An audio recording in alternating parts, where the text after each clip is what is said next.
Good evening everyone. So I am Altelrain Belaro from Batch 4.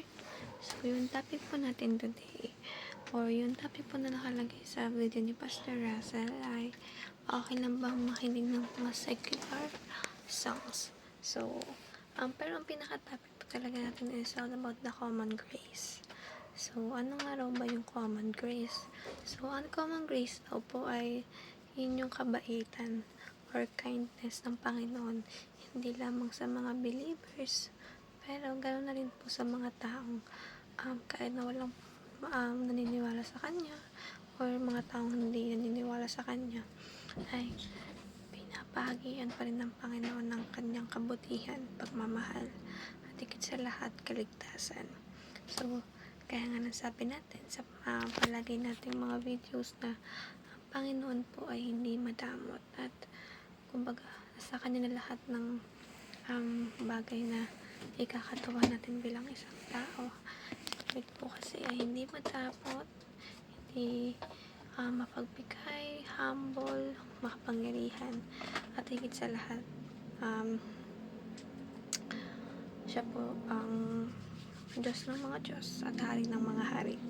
So sabi sa teachings or common grace is for all people while special grace is for Christian. So there's a different po no kung ano nga ba yung common grace at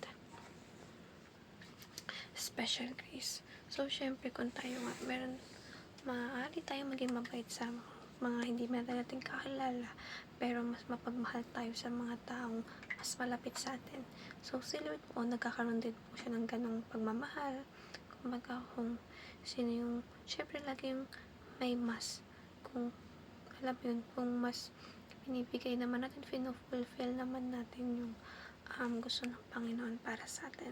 Kumbaga, oo nga, na hindi nila kilala si Lord, pero mahal sila ni Lord. Pero paano pa kaya yung mga tao nakakakilala sa Kanya? So, isipin natin yung pagmamahal na binibigay sa atin ng Panginoon sa mga taong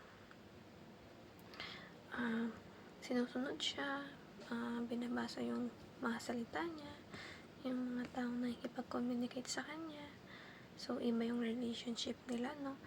At sabi rin dito, God uses both Christians and non-Christians for human flourishing, and Christians must collaborate with non-believers for the common good. So, kaya nga sabi natin, kaya nga sabi ng Panginoon na humayo kayo at magpakarami.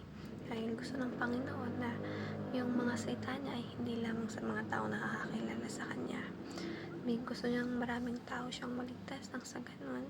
Binigyan tayo ng pangalawang pagkakataon upang ipahayag yung mga salita niya para sa ibang tao.